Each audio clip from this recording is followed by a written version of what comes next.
Hello everyone and welcome to episode 4 of Let's Play Far Cry 4. You may remember this series from last year. Dalton went on vacation around this time last year, and I recorded 2 mini-series to get something up while he was away. 2 series that are solo, just me by myself. So that's what this is. The first one was 3 episodes of Let's Play The Elder Scrolls 4 Oblivion. And the second one was 3 episodes of Let's Play Far Cry 4. Now, you may remember earlier this year, I also did, earlier last year, or sometime late last year, rather. He went on vacation for a short time, and I recorded 3 more episodes of Let's Play Oblivion. You remember that you're probably wondering why I'm continuing with Far Cry 4 instead of Oblivion. Well, there are 2 reasons for this. First off, I've already done 6 episodes of Oblivion, so I wanted to mix it up just a little bit and start off with some episodes of Far Cry 4 instead. I thought this would be good. I was really enjoying playing this when I played it for the channel, and I enjoyed playing this for this as well. The other reason, though, is that when I upgraded my computer, when I got my motherboard, RAM, and CPU, the new build did not recognize my old Windows install. So I lost fucking everything. And that was a playthrough of the PC version of Oblivion. So I lost my save game for Oblivion, unfortunately. So I need to take the time to play through Oblivion to the point that I was at with a new character. It will still be an Argonian, it just won't be the same Argonian, and we'll pick up eventually where I left off after 6 episodes. I am sorry about that. I would love to be playing more Oblivion for you soon, but that's not going to happen. That can't happen, so if you were looking forward to more of that, again, sorry. I need to replay it because I lost my save data. But I still had the save data for this. This is Far Cry 4, the Xbox One version of the game. You probably immediately noticed that at the very beginning because you saw the Xbox One home screen. This is actually played on an Xbox One X, although it is not at 4K because I do not have a method of recording or editing in 4K. I'm sure that this PC would be able to do it, especially since I rebuilt it, but as it currently stands, I don't have a method of editing in 4K, so this is the best that we've got. 1080p, so these episodes will be in 1080p, so you guys can, it should be just fine, right? It's a gorgeous game either way. Obviously, it'll look a bit better on PC. I don't own the PC version, and as far as I can tell, this is not one of the cross-platforms. You buy it on console. You have the PC version then as well. Video games. As far as I can tell, it's not one of those, which is unfortunate because I would love to play the PC version because I'm sure. My current build, my current PC would just kick the thunder out of this game. I don't even own a single game that can challenge my current build. But the Xbox One X, the Xbox One version runs just fine on the Xbox One X at 1080p. It's rock solid, smooth, for 30 frames per second. And it's a gorgeous looking game regardless. And I'm sure it's better. I think this was one of the early 8th gen releases that was released on both the PlayStation 3 and Xbox 360 and the PlayStation 4 and Xbox One. I think that's the case anyway. I think there's a previous gen version of it, but this is Xbox One version. It's and I guess recording it at higher FPS doesn't matter anyway because I don't typically render stuff at 60 frames per second. I probably could, and it probably wouldn't take me that much more time to render, and my render time has been drastically cut down since I upgraded my machine. In case you don't know, now I am currently running the motherboard is a X470 motherboard, so it's what is the Ryzen socket? AM4? I don't remember off the top of my head, but it's a Ryzen one that can go Ryzen 3, and if you upgrade the BIOS, it can go to Ryzen 4. But it's got a second gen Ryzen in it, a Ryzen 7 2700. I originally wanted the 3700X, which I might still upgrade to that, or the Ryzen 4000 whenever that Ryzen 7, the 4001, whenever that comes out. I assume it'll just be 4700. But might upgrade to that at some point in the future. That'll be a ways off because I just got done upgrading this, you know? And I'm pretty happy with what I've got. The processor, like I said, AMD Ryzen 2700. And the reason I got that over a 3700X is because I looked at the price of this, and I looked at the price of the 3700X, and this was literally half the price of that. And I went, the clock speed isn't that much faster. Is it really worth it to shell out that much more for the boost in performance? I decided probably not, so I went with the 2700 and was able to upgrade my PC sooner as a result.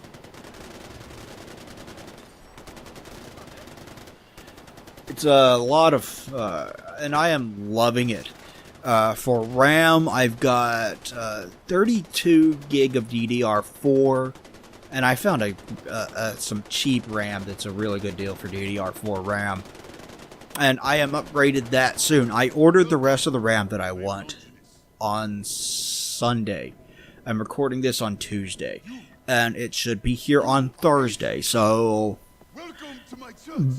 by the time the final episode of this goes up, I should have all 64 gig of RAM in my machine. And that is the max that this motherboard can handle. So 64 gig of RAM, and I will have the Ryzen 7, which again I can upgrade to a 4th gen by updating my BIOS. And for a motherboard, for a video card, I have a GeForce GTX 1660 Ti. And some of you are probably sitting there going, well, why would you get that one? This guy has a lot to say. He's like a gun salesman and like a priest. It's kind of strange. But the motherboard, the video card was actually the very first thing that I upgraded back in the day. I went from a GeForce GT 750 to the 1660 Ti, and that's a big jump in power. And I don't know what you're talking about. And when I did that, I needed to upgrade immediately because the old card that I had, I've told this on the channel before, but I'm going to tell it now. The old card that I had,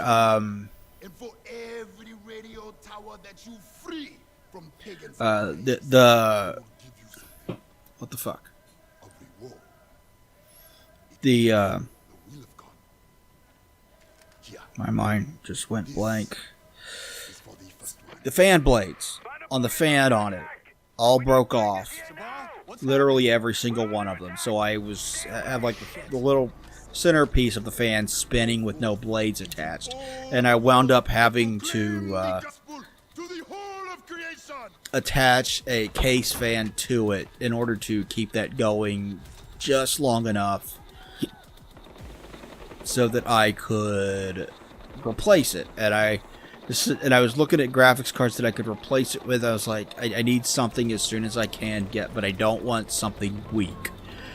And I decided on the 1660 Ti, and I would love to do something that is ray tracing, and my PC is powerful enough to handle something that is ray tracing. But yeah, it was kind of necessity above all else that drove my choice for that. And I know that like the new one from AMD, the 5700 XT or whatever, is supposed to be a bit better. And I know the 2060 is not that much more expensive, and it's supposed to be a bit better. And it can do ray tracing, and I'd love to have that, or 2070. And there's, like I said, there's room to upgrade that at some point in the future, and I can upgrade the CPU at some point in the future. So this motherboard can last me for a while. Get like a Ryzen 4 eventually,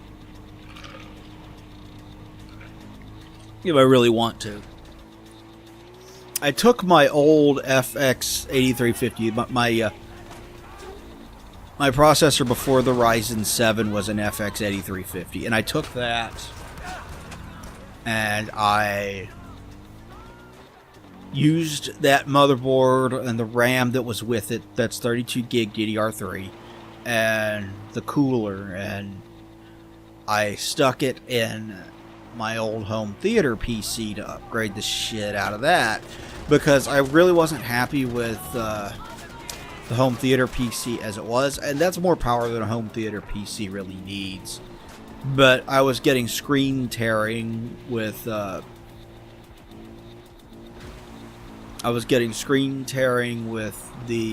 current motherboard and processor, which was a old Phenom. But I was getting that on there. I'm here, Small. How can I help? Damn it! Keep your head down and save whoever you can. I'm not far. I'll be there soon with help. It's a Phenom with 8 gig of RAM, and now it's AMD FX with 8350 with 32 gig of RAM. Much better. It's still got a 64 HD 6450 graphics card, and I still get some screen tearing on occasion, especially when doing like 1080p 60 video on YouTube when I'm streaming it, which that's a big deal because I stream. I built that to be a streaming PC for home theaters, you know, like Netflix, YouTube, that kind of stuff. So I want to fix that eventually, but it's improved. It's better than it was. And in order to, and beyond that, it let me set up the hard drives that were in it, which there were 4 500 gig SATA 3 hard drives in it that were just plugged directly into the motherboard, and the motherboard didn't allow for RAID. And this one, it does, so they're set up in RAID 10 with when Linux Mint installed. And I put a small 64 gig solid state on it. I put the solid state on there purely for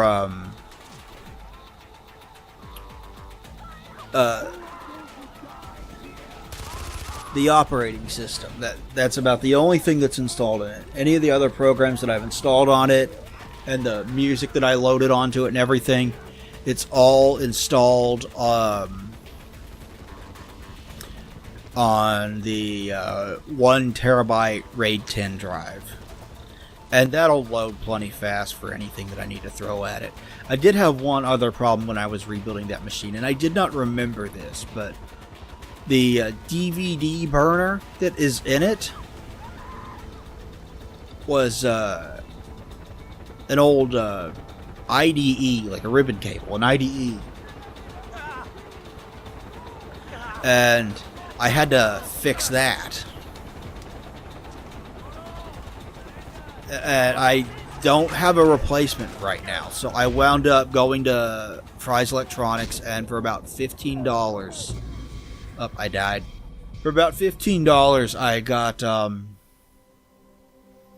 an adapter that plugs into the IDE slot and lets you plug in SATA instead, and it works just fine. And it got that working, and I'm able to watch DVDs on it. I want to get a Blu-ray player for it eventually, but I want to upgrade the graphics card first. The one I've got now, 6450 Radeon HD 6450, is 1 gig of video RAM. I want to upgrade that. I want and I've got one that I'm looking at for about $45 that I will upgrade to eventually. It's not high priority, but I will upgrade to it eventually. It's a GT720 video card with 2 gig of RAM on it. And that's a significantly better card. It should just completely cut out any video tearing at all. So I want to do that first before I put a Blu-ray drive in it, so I can play 1080p Blu-rays on it. But those are the 2 big things that I want to do to it. The case that it's in is very old school, and it does not have good options for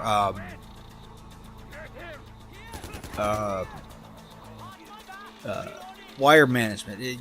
You know how like old cases from like a decade or more ago did not have the concept of wire management, wasn't really a thing. It was just like a rat's nest of wires crammed down, and you just kind of tried to push them to one side or the other in hopes that the wires wouldn't get caught in the fans, and you just kind of mess with them and tied them together until you found a configuration that didn't result in them getting caught in fans. Yeah, it's like that. That's exactly what it is. And those cases are not exactly ideal for cooling either. I mean, technically there was 3 slots on it for case fans. Only 3 case fans. And it only had 2 case fans taken up. So I put a 3rd case fan, and there's 2 on the front and 1 on the back. Then I put a 3rd case fan on the front because there was only 1 on the front and 1 on the back. And then there was this weird cone thing that I think the purpose of the cone is to sit above the CPU for like an air funnel kind of thing for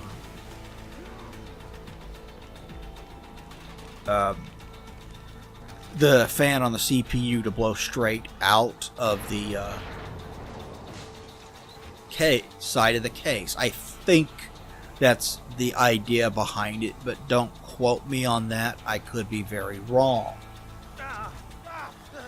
It took me a little while here to figure out exactly what I was supposed to do, but I found a small fan that's actually from the CPU from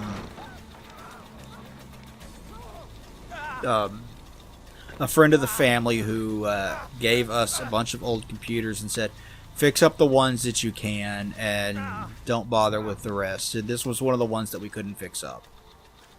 So I have this, I took the case fan, the CPU fan off of that and stuck it to the side of this case. And the problem with that is that the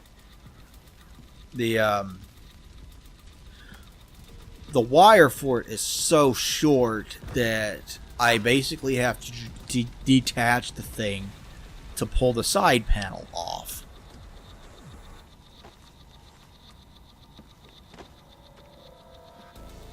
To work on the fan at all.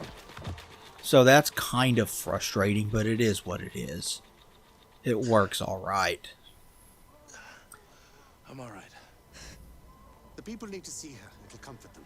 It's just kind of loud, and maybe I can try to find a smaller thing, but given the size of the slot, which is not that much bigger than an actual CPU, that's going to be hard to find a case fan that is not ultra loud, that is that fits that slot. Can't worry about that now. They took the outpost. Because the smallest ones we had were still too large, which is why I screwed in one that is actually a CPU fan.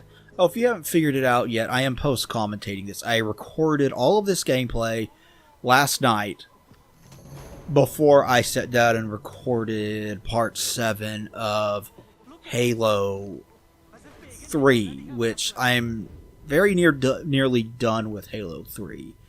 I recorded part 7 last night.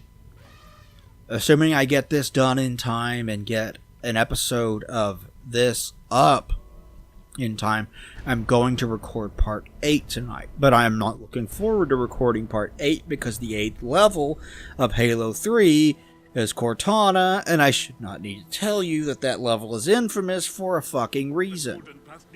That level kinda sucks. I don't like the Cortana level. Which you guys would probably figure anyway, right? Because I don't like the Flood. I don't enjoy fighting the Flood, as I have stated in both of my Halo reviews, and will undoubtedly state in the third one.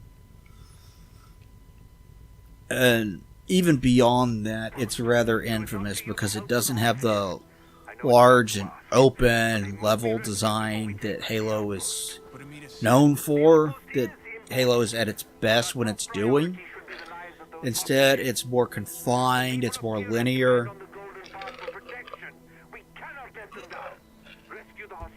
And you're fighting the Flood the entire time. 90% of what the Flood does is just charge at you. And it's just not as... It's just... They're not fun to fight, and the level's just frustrating as a result. So I'm not looking forward to that. But yeah, only one level after the Cortana level, so I should be done with that before the weekend. And then I can start working on writing the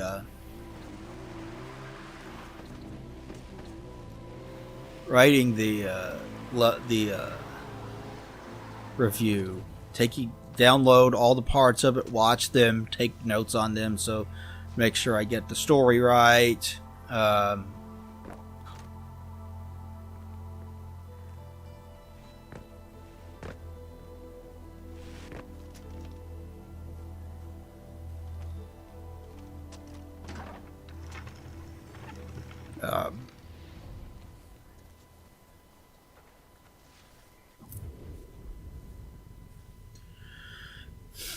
Use my story notes to build the outline.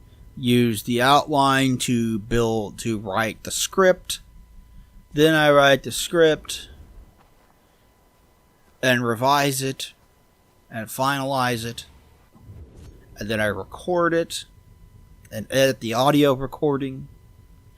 And then I bring the audio recording into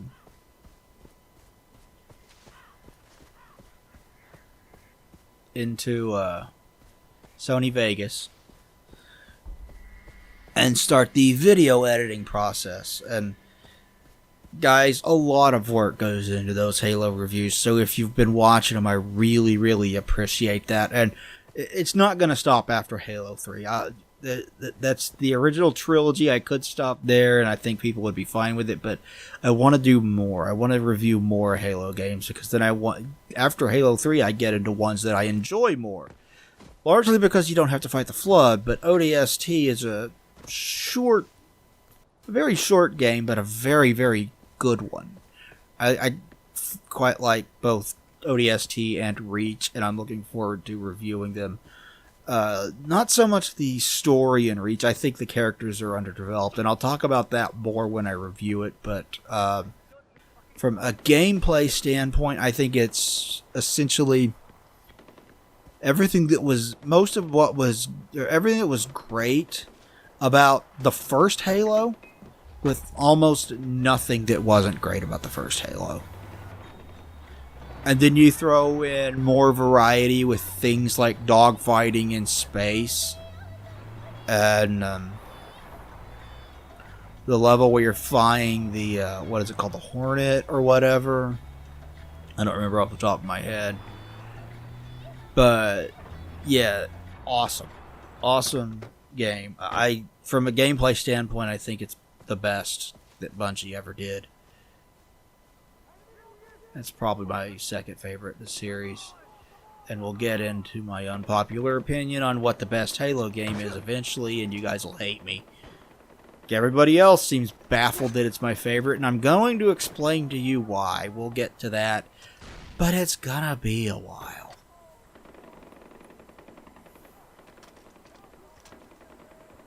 I really need to get the PC version of the Master Chief Collection eventually. Oh, I mentioned earlier that I ordered the rest of my RAM, and now that I've ordered the rest of my RAM, I'm going to start saving money so that I can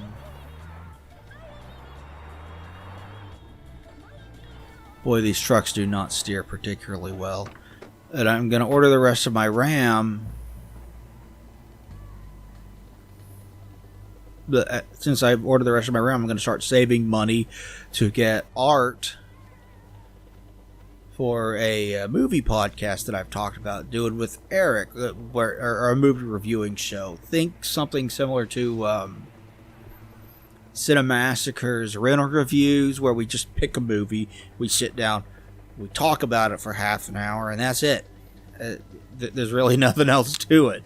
But he lives in Ohio, I live in Texas, so we can't be face to face, so I'm going to use on-screen avatars to represent him and I, just like I do with my Doom Dog reviews. And those are a lot of fun. And I think I've gradually gotten better at reviewing games over time. And these won't be scripted like the Doom Dog reviews are. This is just natural conversation.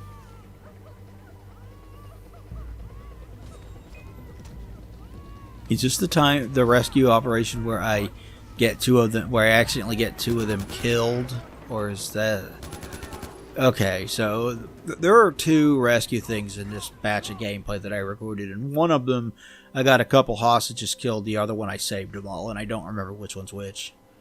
But I need to... I'm just going to go with my same Doom Dog character for my video review, for my videos on movies, but I need something for Eric to represent him on screen, so I need to get some art. And what he wants to do is he wants just a cartoon version of his real life self dressed up as Ash from The Evil Dead, which is cool. We'll do that. It should be fun. And I'm really looking forward to that, y'all. That's going to be a hell of a lot of fun to do. Him and I both love talking video games. We both love talking movies. We do it. We do this a lot, so it should be a lot of fun.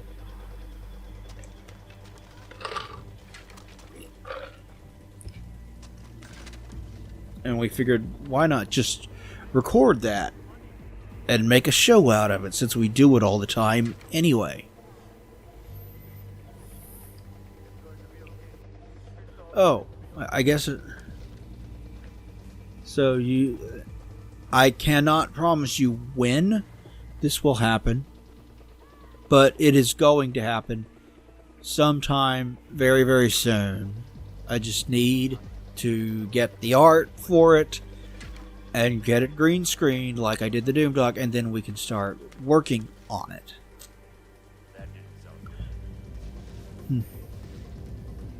So,